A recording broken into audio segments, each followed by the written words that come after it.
Assalamu alaikum. Welcome back to Salam Media. I'm your host this evening, Thaakir Dawood.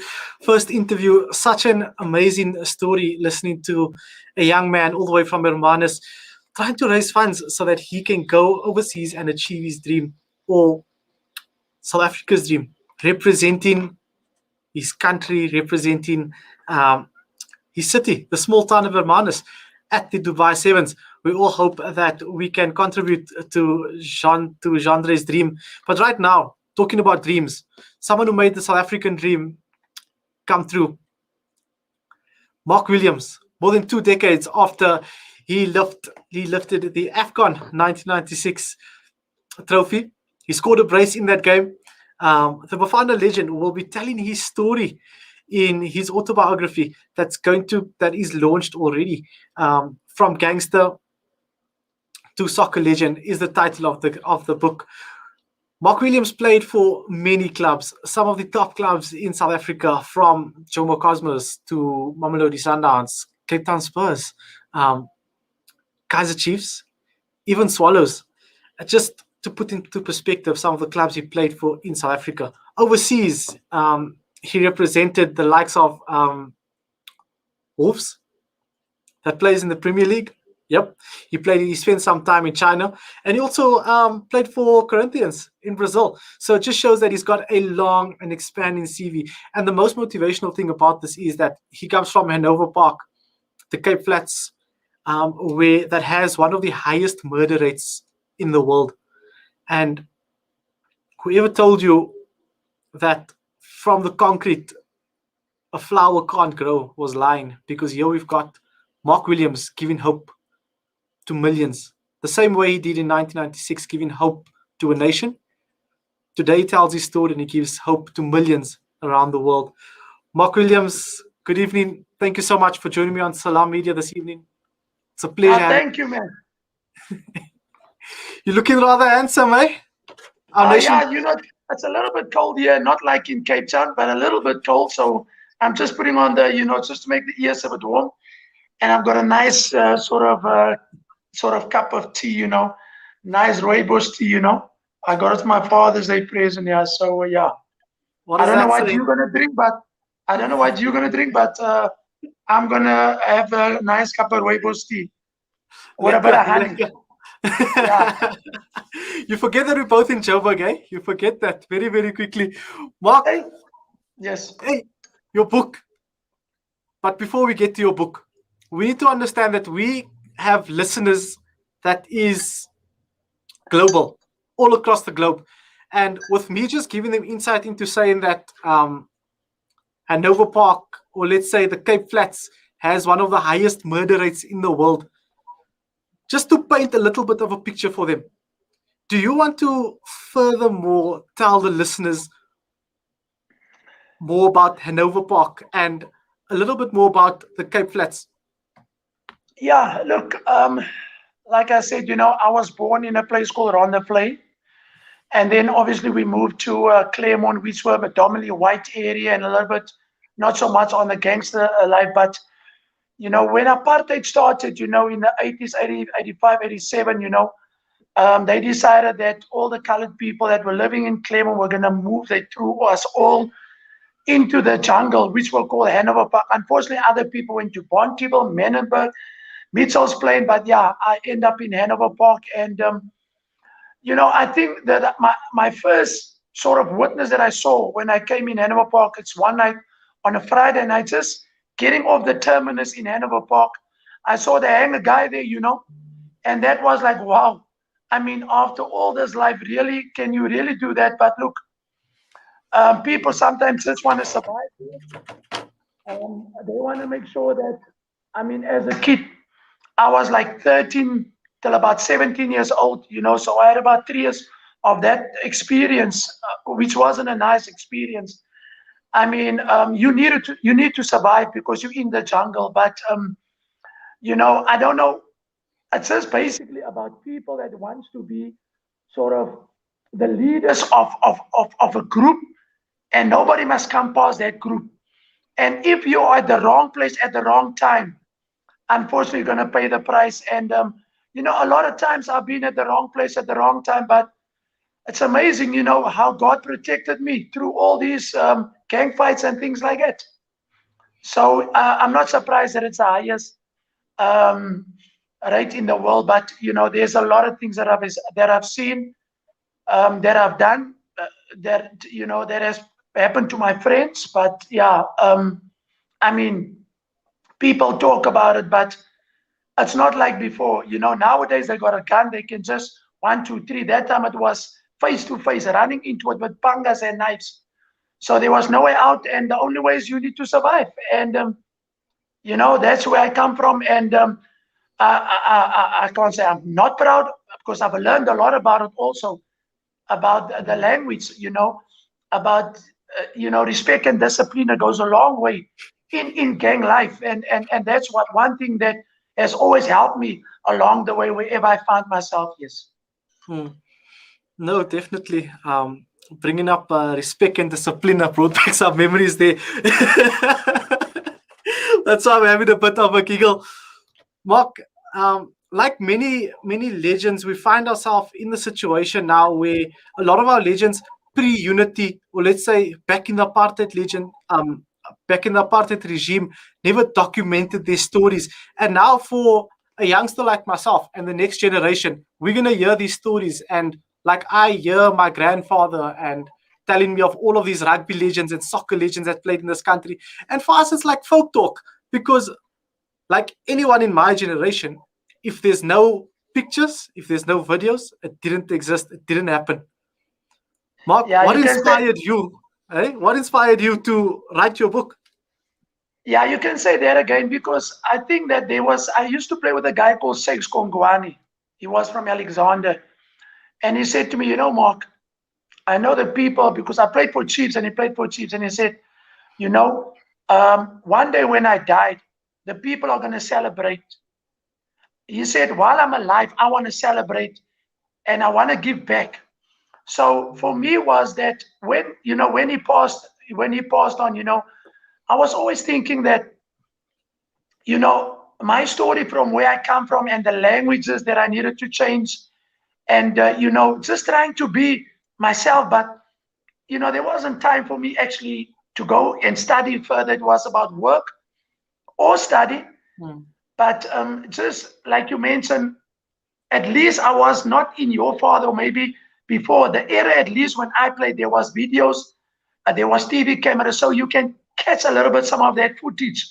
But it's very sad, because I know the generation before me, there was some good rugby people and good soccer people I met, and they always tell me that, and I'm looking and I'm like, wow, your story is quite interesting, but unfortunately, nobody's gonna hear it, and that's the sad part. So Hmm. I put myself many times into that situation and say, 25 years ago, this country was the most happiest people in the world, and that is when Bafana won the AFCON Cup. I was part of that great soccer team. But just remember, 95, we also won the Rugby World Cup. And I'll never forget what our president, Nelson Mandela, said. He said, sports can bring the world together. And I saw what rugby did. And I was part of a soccer team that brought the nation together. Hmm. I've got a nickname that Robert Marawa called me, the nation builder. So I've got all these Hmm. nicknames. And if you ask any person over 40, 45, if you don't have a nickname, then you're not existing in this country. You need to have a nickname, and people know you by that. But I've got a lot of nicknames, playing from my amateur days at Clarewood, playing for Hmm. the taxi drivers, playing for the gang lords, playing for the drug lords. And then suddenly, you go to a white team called Hellenic, and then you're like, wow. But what I've learned, they always said, Mark, never forget where you come from. And I think that is something that I wanted to make sure after 25 years that I give something back for the next Benny McCarthy, next Sean Bartlett, or the next Mark Williams, inspire them, reading my book, and they can learn from it. Hmm. No, definitely. I think that's really something that we need to take more note of and more cognizance of, is documenting the stories. Mark, and you spoke about nicknames, and how could we not bring this up? I mean, every colored person out there has a nickname that was given to them by family or by friends, whether it's Kopper, whether it's Langer, Mark, what was your nickname that you got from your family? Other than the nation builder. That sounds too civil. That is quite interesting. Because I was small, they used to call me Pilekis. I feel like we don't need to elaborate on that. Many South Africans and the people around the world know what that means. Yeah, so I think that, for me, just being on the soccer field, it was something that I became an entertainer. I said that if I get onto something like this, because you must remember, sometimes I was hungry. And, those days, my mother didn't have a fridge, and we had one room, not one bedroom. We had one room where 5 kids lived in. So you can imagine, as I grew up, I wanted to buy my mother a house, and this stayed in for me for years and years. And, the welfare at that time just took me away. And obviously, I went to go live with my gran in Claremont. But here I was speaking Afrikaans the whole time, and I had to move to a place where I had to adjust now with the language. But I went to a school called Rossmead, and I was in standard 1, and they moved me back to standard 3. From standard 1 back to step 8. Now I have to start fresh. I'm 3 years behind, and but I survived, and I played rugby, and I went into gymnastics, and as a kid I'm trying to figure out, how do I get myself to do something that I love? And my father bought me a soccer ball for my 11th birthday. It was the 11th of August. That's my birthday, and I'll never forget it. When I had this ball, I could be how hungry. I kept with the ball. I slept with the ball. The car went probably 5, 10 times over the ball. It was flat. I just patched it together, and I kept the ball. I slept with the ball. And it was quite nice in Claremont. But life changes so quick. Just when you think you have made something, and then you have to move on. But I must say, there was a lot of people that sort of told me about their stories, and I always had, because I couldn't make it in education. I didn't study further in education. I had to become a good listener to learn and take in, and I think that's how I started educating myself. And I mean, you said you went from standard 1 back to sub A. Do you think this comes from the education levels given out on the Cape Flats back then compared to what there was in your other areas like Claremont, for example? Yes, yes, definitely. I mean, I was sitting in the class, and I was like, but what is this people talking? And I'm like, but I used to be like I said, in step 3, and they moved me back 3 years later, three standards back. But it has to be about the education that we got that time. If your parents didn't have the money for you to go to a good school, unfortunately, you just had to take and go on. And I think the system was, I mean, I'm not the only one. The system was like that, and you had to make whatever you can. And unfortunately, like I said, I mean, football, it gave me a lot in life. So besides the education that I didn't have, what football gave me, you can go to one school in a high school in Parkwood. I have got a matric certificate, and I only went to classes probably 10 times during the year, but I played for the school soccer. They wanted me to play soccer, and I said, on one condition, I'll play soccer. If I can be on the end of the year on the matric photo. And they said, no problem. So I played football, and that's how I got my matric certificate. But if you ask me about matric, please don't ask me any words. And that's what football gave me. It gave me a lot of things internationally, So God was good at the end of the day. It was a lot of hard work. Definitely. Yeah. And Mark, if you look at it, education comes in so many different formats. Because now, like you said, you played soccer so that you could be on the matric photo. Now you've got the entire country, you've got people around the world listening to you as a pundit that so many people look up to because of your knowledge and your education in football. How does that make you feel? Because like you said, academically, you just couldn't excel. But now in football, you've got almost the entire country listening to what you have to say. Yeah, look, I wouldn't say, like I said, sometimes there wasn't food in the house. And, when I left Hanover Park, the gangster life, and I went back to Park to go live with my mother, I remember, as a small kid, you've been taken away from your mother. And after 7, 8 years, you find your mother again, that feeling. It was a great feeling because I was very close to my mother. And I remember my mother's words were like, "What would you like to do?" And I said to her, "Mom, I would want to go back to school." And she said, "Are you sure?" I said, "Yes." And I went back to a standard 5 in Parkwood Primary. And I sat at the back of the class. I was only there for about 3 months. And the kids, every time you look in front, you see the teacher in front. It's almost like when you look at the back, you also see the principal in front. That's how old I was. And it wasn't a nice feeling because after school, kids make fun of you. And, you can only take so much. And I had to say, look, as much as I want to study, I had to give it up and started working. And, when I went back to work, I was working on a soccer field in Tramway in Plumstead also. So, just listening to people when they talk to me. There was a great man that used to educate me. His name was Archie Miller. He was a father figure because my father, he passed on, and he always gave me just the basics of life.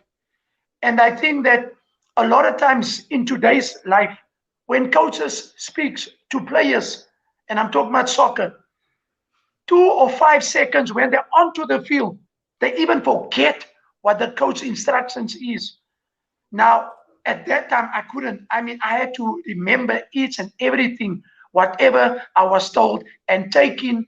But it was all positive things that I had to learn and say, one day I want to better myself in educating by just listening. And I think a lot of times listening is a skill, which I never knew. I was just a good listener. And I think that's why I'm also a good storyteller. No, definitely. I mean, the stories that you tell is amazing, and your storylines that you put together, it keeps any viewer and listener engaged. I'm sure if you get the stats from your from the TV shows that you're on, it will tell us a story. But again, back to telling stories. From gangster to soccer legend. What inspired the name behind this book? It could have been anything. It could have been but you chose from gangster to soccer legend. Because you know what? I think a lot of people didn't know me. And don't get me wrong. I mean, when I was in Hanover Park, I was this animal that was in the jungle that tried to survive. And that's where I belonged to a gang group there. And then I came out of it with the decision that I had to make on that day, which my friends told me, if you don't wear the stuka, we are going to kill you because they thought that I was a spy. I remember that the day before that, even just, some of it you're going to read in the book, is that on a Saturday afternoon, we were gambling, just throwing the dice.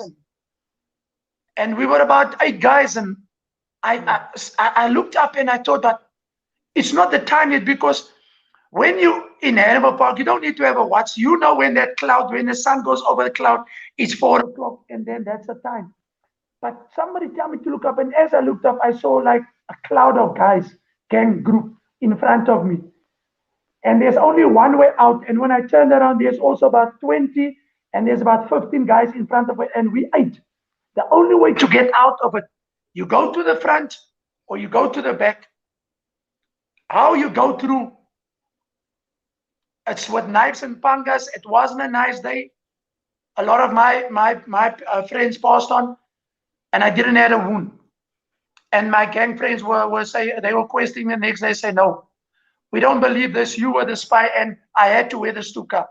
And I made the decision on that day. I went to see the lady, and she started it. She put the needle. She burned the needle, and she took this plastic and she burned it. And as she just pinched to make a dot and started, and I was like, oh. And she said to me, now imagine yesterday, you didn't get one wound of a knife or a panga. And she said, I know what they said. You can jump the fence and be a Mofi or be a man and come through the front door. But, a lot of things happen, obviously, on that day. So it is a story that when I left it behind. But I had nightmares 5 years still afterwards because I walk during the day from here to 2 minutes. At night, it used to take an hour because people are running. It's crazy.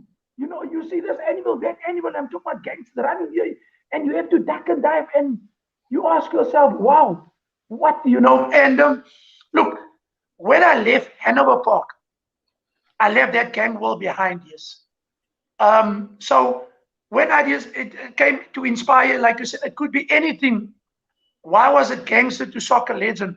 Is that here was a kid that sometimes never had food on the table, that was staying in a one bedroom, or not one bedroom, one room actually, with 5 kids, 5 brothers, and sometimes the rain used to come and you used to just lay a little bit that way and the water goes down here, or you move yourself here, and had a dream. After I left, I became and had a dream.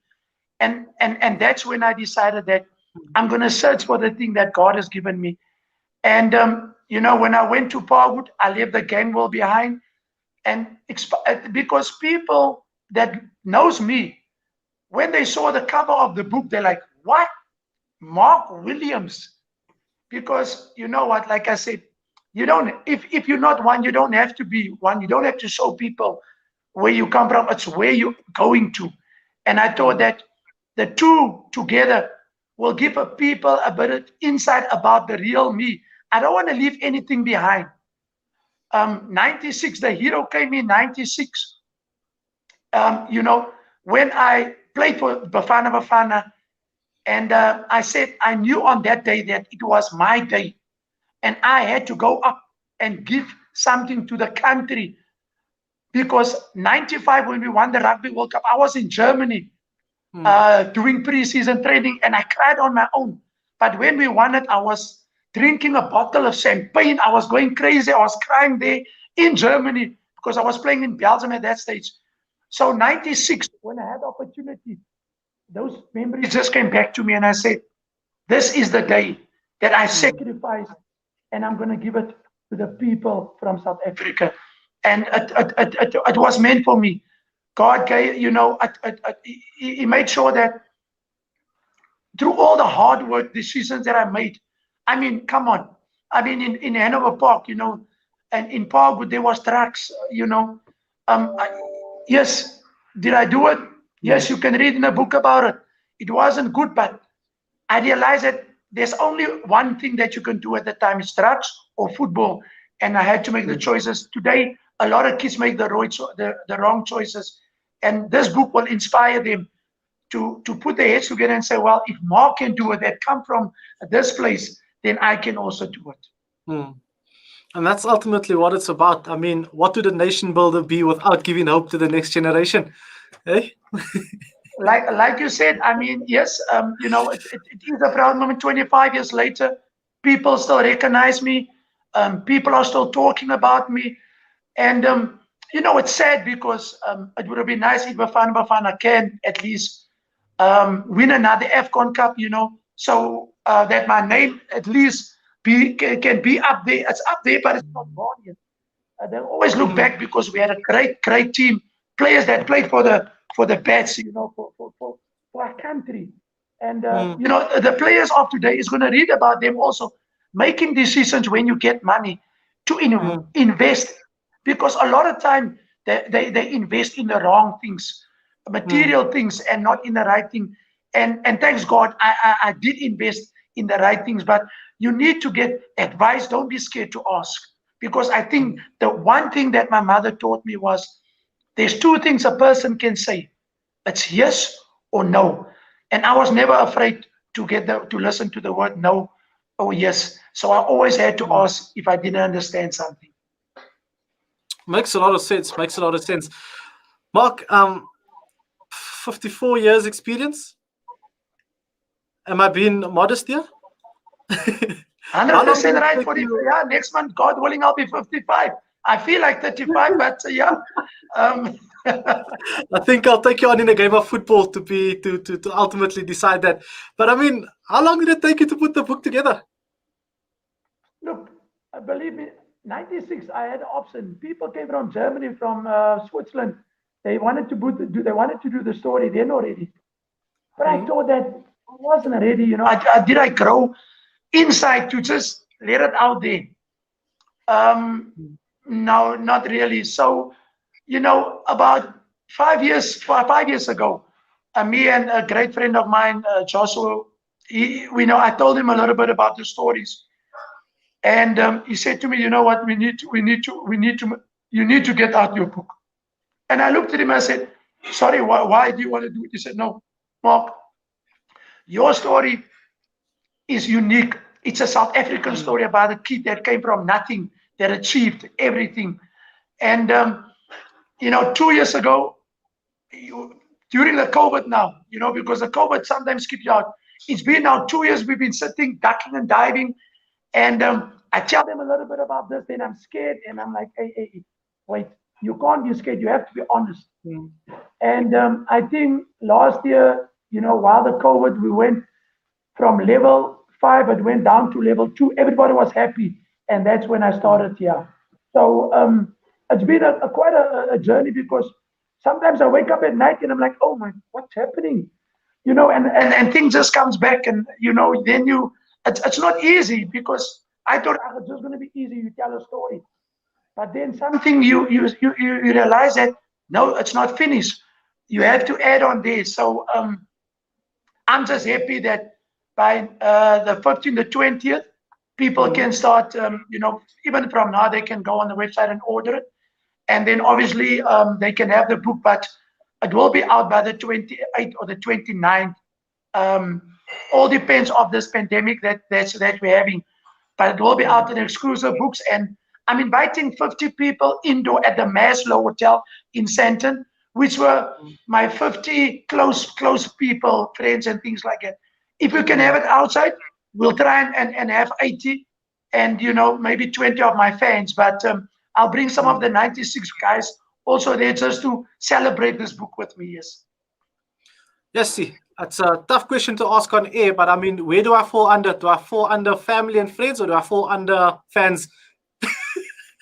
I think you will fall under the exclusive one at the 29th, because I think you're going to be asking me questions like this. So to make it easy for you, I think you fall under that exclusive on the 29th. But look, you can pre-order it, you got it, and then when you come there, you might be the second one to sign a copy, so I can sign your copy.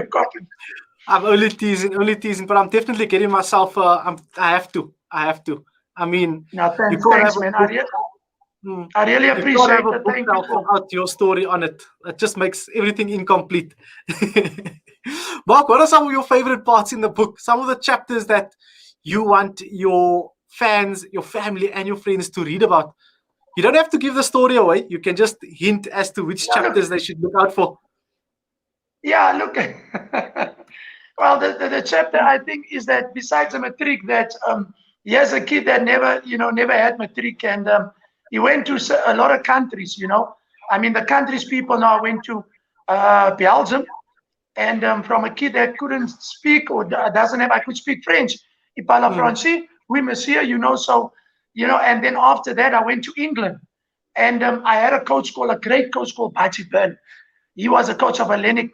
So when I went to England, the second one is always come with an F. An F, and I thought the guys were swearing at me, and it was just a word. But I think that for me, going to Brazil, playing Brazil was, I mean, at the Maracanã Stadium, 153,000 people. Imagine how crazy that is. And then in China, I think nobody will ever go past my goal scores that I left there. I played 5 years there. The goals that I scored there for the 5 years, I don't think anybody would. And the food that I ate, I mean, I used to see the snakes. We're not going to go into that. Did I eat the snake or did I eat the monkey head? You will read it in the book, in the audio also. But, I think that playing here in South Africa, we talk about Muti, here's a Christian guy that goes to church in the morning, and then in the afternoon he has to use the muti, and I had to escape past this thing. So look, it's not just all serious and done. I think there is also a sense of humor, Mm. like the person you talk to, and I think that is what it is, because life is not always about serious. You need to understand both sides of life. And I think that's what makes you one of the best pundits in the world, because at one moment you'd be talking about such a serious moment in the game, and the next thing you'll switch it up and turn it into a joke, and we're all busy laughing around the table. Look, I remember Trevor Noah, we went to Strictly Come Dancing. And, Oh he yes, said you to me, were a Mark, dancer as well, Mark. Hey, yeah, I was tell a us a bit dancer. about that. I'm not gonna. I think that one we have to keep it there. The dancer I was, and I was a Michael Jackson dancer actually. Um, can you believe it? I was a DJ also. I So used you to had so play, many career paths. and yeah, and gymnastics. I think the gymnastics is where I thought about. I learned a lot about discipline.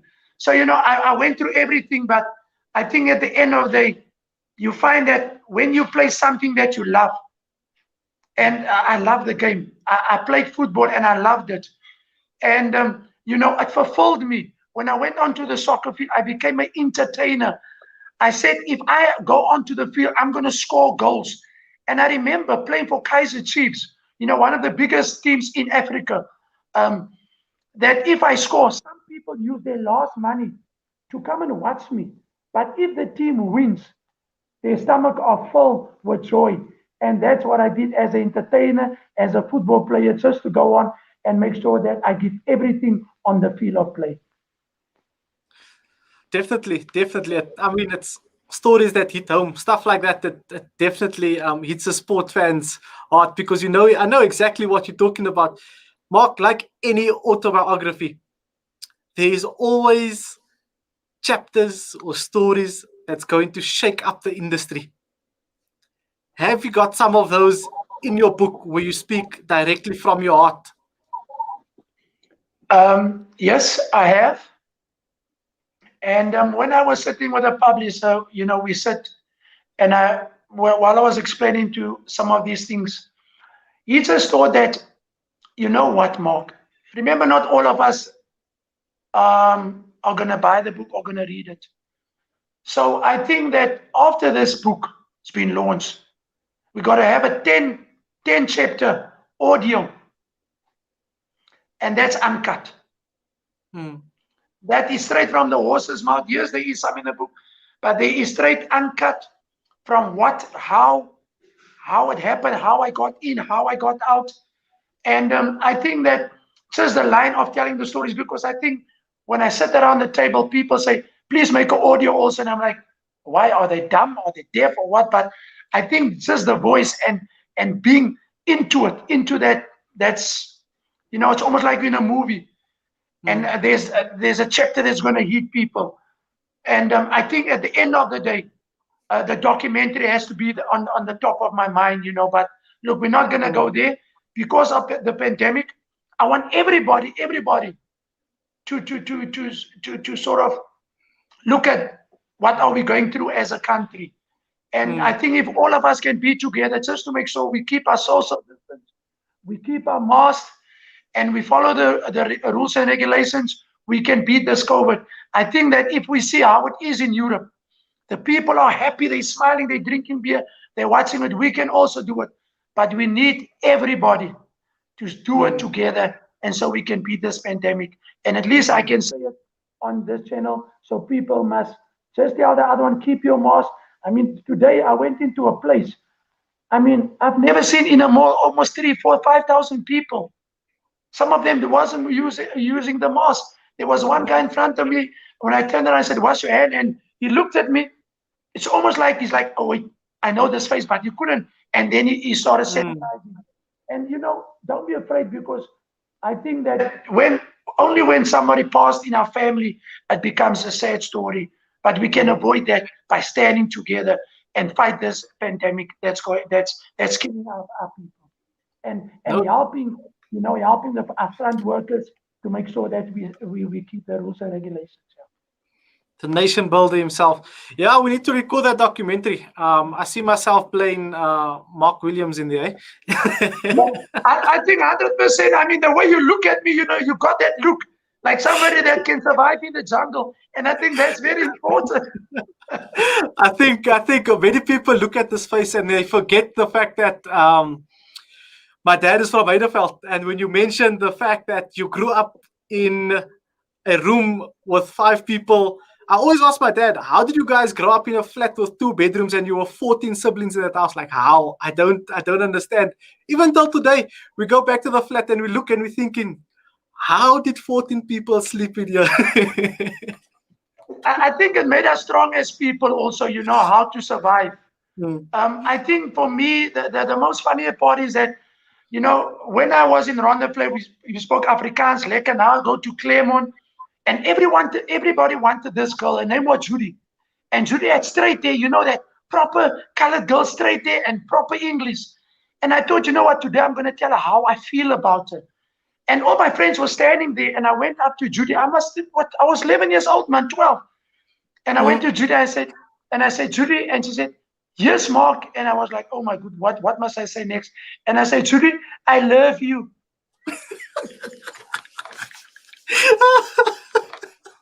My friends that couldn't understand English, they were breaking down. She's like, what, Mark? I said, I love you. That was my English. Little did you know, a couple of years later, you could speak French. Hey, the language of love, eh? Yes, 100%, man. Mark, you said exclusive books. We can get your book from. Where else can we get your book? And how much does it cost? Yeah, that's a good question, because I saw the editors, they were like, okay, listen, if you order it online, to be shipping it down, I think it's going to be more cheaper by pre-ordering your book. I think it's something like 350. You can get it for about 250 to 300 Rand. All depends where it's going to be. Because I think there was one of the guys also, Rod Solomon's in Cape Town. Everybody knows him. He's got a big following in Facebook. He said, please don't just go to exclusive books, man. We need you to bring it to the people. And I said, look, anytime, when I go to Cape Town, it's like I'm going on a tour. Like I'm going going to go to the waterfront, maybe, or I'll start there.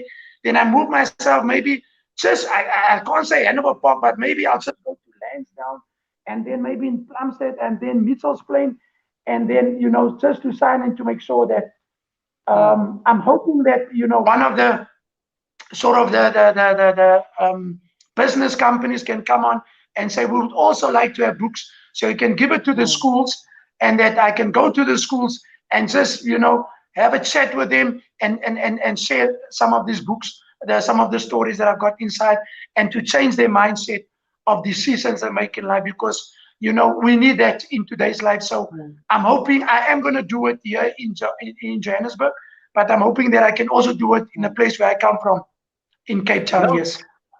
No, definitely. And I think it's important. And for the viewers and listeners at home, yes, there is business people that are looking, that are watching the show right now. A book like this in your library can motivate so many people. So for the librarians out there, remember, this is the book you can purchase. Tell Mark's story. Mark, when you do your world tour, I'm going to be your MC, hand in hand with you. We're going to go tell the story. And I know that my grandfather's watching at home. I can't see him, but he also mentioned, vra van Mark, as hy vir my onthou van die klopskamer by Pot. Listen here, my brother, that's also in the book about the clubs. Serious? Yes, when I went to Claremont, I think that was the best part for me. I'm sitting here and talking to you. I remember before club, I used to be in a club called the Genius. They used to be in Harville in Claremont. And my first competition, I was 11 years old. I was the juvenile sentimental. I was a singer also. Tried my, I don't know how to say the right word, tried my luck in singing. But I came across a guy called Jonathan Butler, Ronnie Joyce. These guys were, they were, obviously they went further into it.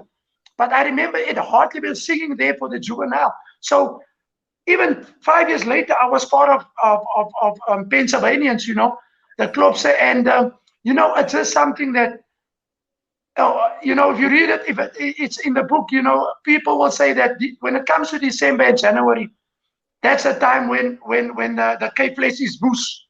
You just hear a lot of killing and things like that.